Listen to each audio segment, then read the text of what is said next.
Manje poznata od Gatske i Like, rijeka Novčica u 29 km toka teče kroz srce Like i kroz središte Gospića. Njegovi stanovnici i njihovi prijatelji u ronilačkoj su ekološkoj akciji zelenom ukrasu grada odlučili vratiti stari sjaj.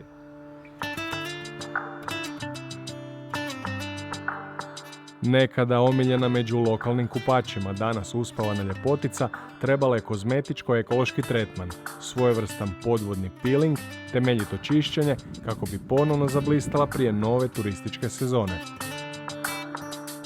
Želja nam je ovim ekološkim akcijama zapravo očistiti je i ponovno na tim mjestima napraviti kupališta, šetalište i svakako je koristiti u turističkom smislu, odnosno u turističkom razvoju grada. Stoga su se unatoč lošoj vremenskoj prognozi u koritu rijeke, na dijelu na kojemu se već ove sezone planiraju brojni sportski sadržaj, okupili ronioci volonteri.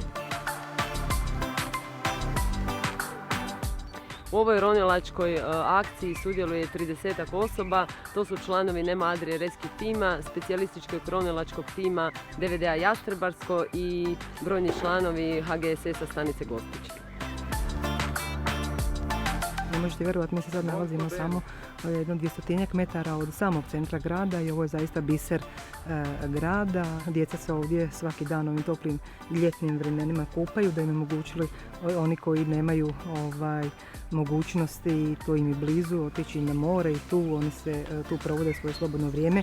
Naravno da nam je cilj da nam rijeka Novčica bude čista.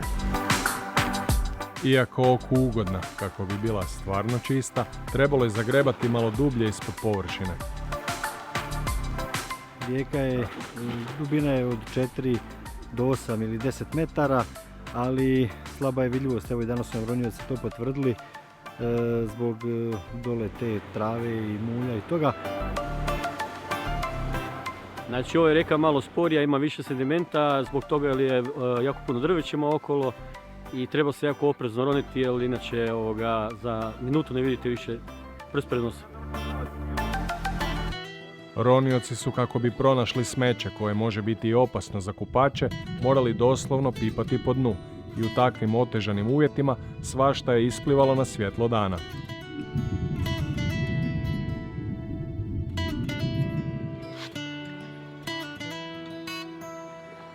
To je najvjerojatnije zbog sinoćnih kiša koje su obilno padale, totalni je mrak pa smo pipali po dnu. A izvadili smo jedan stari bicikl i dosta tih nekakvih predmeta koji mogu biti dosta opasni za kupače. Pa tako da me veseli ishod ove akcije. Pa našli smo dosta građevinskog materijala, oštrih predmeta, metala, konstrukciju starih siceva, od vozila, potencijalno opasnih za ovo kupalište. Stoga vjerujemo da smo učinili dobro djelo s ovim kako bi ovo ljeta se kupači sigurnije osjećali. Cilj ovakvih akcija, osim samog čišćenja, jest probuditi ekološku svijest kod lokalnog stanovništva, u čijemu je dvorištu ovo sve i pronađeno. To je valjda ranije, nadam se da danas više nema tako nesavjesnih građana koji su tako znali svoj neki kućni otpad i kad nisu znali što bi s njim, pa onda najlakše bilo dovesti tu pokraj rijeke i baciti sve u rijeku, ali evo, ovo je već druga, treća akcija čišćenja rijeke, tako da nadamo se da je sad već veći dio toga izvađen. Za sve one koji još nisu dorasli ronjenju u sada već čišćoj rijeci, privid dubine mogli su osjetiti u lijepo uređenom središtu grada.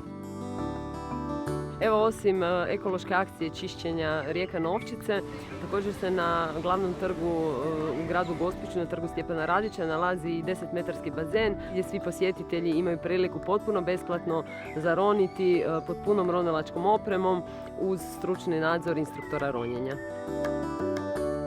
Jako lijepo, sve baš dobro. Ko da hodaš samo po dnu mora. Veliko zanimanje Gospićana za ronjenje, ali i za čist okoliš, svojevrsno je jamstvo da mladih ronilaca ni u buduće na ekološkim akcijama čišćenja na zelenoj rijeci neće nedostajati.